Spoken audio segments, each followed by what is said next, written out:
the movement started as an organization that they wanted to be the voice for the voiceless. And so the mission of the organization has always been to uplift the voices of those in East York, in York City, who historically live at or below poverty rates.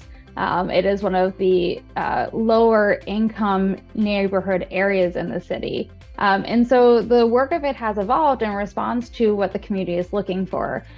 So the initial focus of this was to look at gun violence, which is still very much a part of the work. So the movement then started to look to how do we solve the issue of the food desert that's in York. In particular, thinking about it in East York, that there's no Saturday food pantry.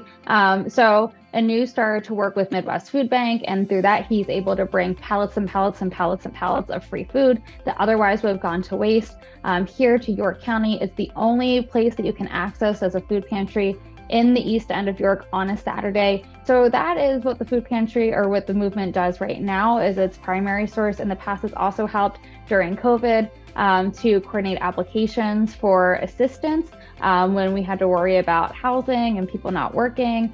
It's also in the past helped to fill that gap for after school, out of school time during COVID as well. So the movement's really there and has been historically when there's emergency need in the community that they step up and step in.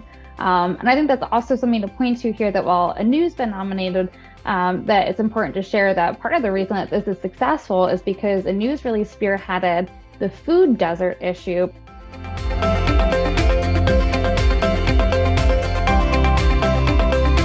And I just always was very impressed with how he works directly with the people he's helping, how he goes above and beyond. And that's not even his full-time day job, where he has another job on top of this. And this is all just time he's never going to get back. I believe that the gift of time is one of the most valuable things people can give, and no one gives more of it than it. One of the most impressive things about the movement for me is the ecosystem and network he's created with the people who are connected to the organization.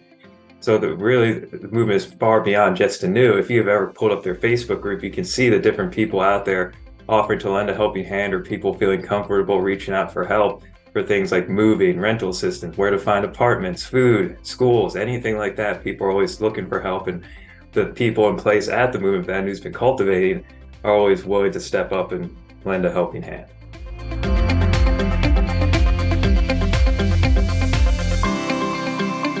I got on board when Anu interviewed me years ago about me losing my daughter.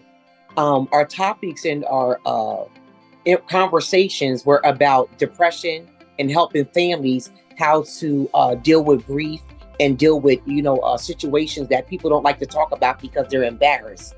Then it got bigger, our platform grew, because we went live one day on my porch to show people who we were behind the movement and the things that we wanted to do as far as helping children with bullying, helping children make sure that they eat, also finding housing for children and families. Our goal was families, making sure they were fed, they were healthy, happy, and going to school and getting a great education.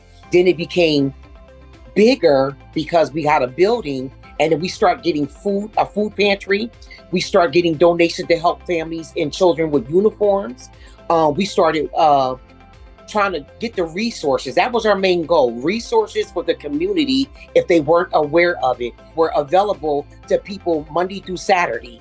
Because Monday through Saturday, we try to get the resources that you need. We try to get you housing and shelter. And we also try to make sure that the children are doing well in school.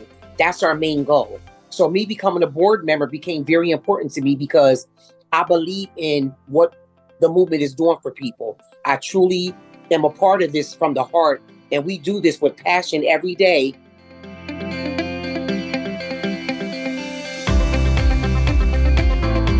You always try to look out for other people, when people have less than, if you're sharing the resources amongst each other, it makes it easier.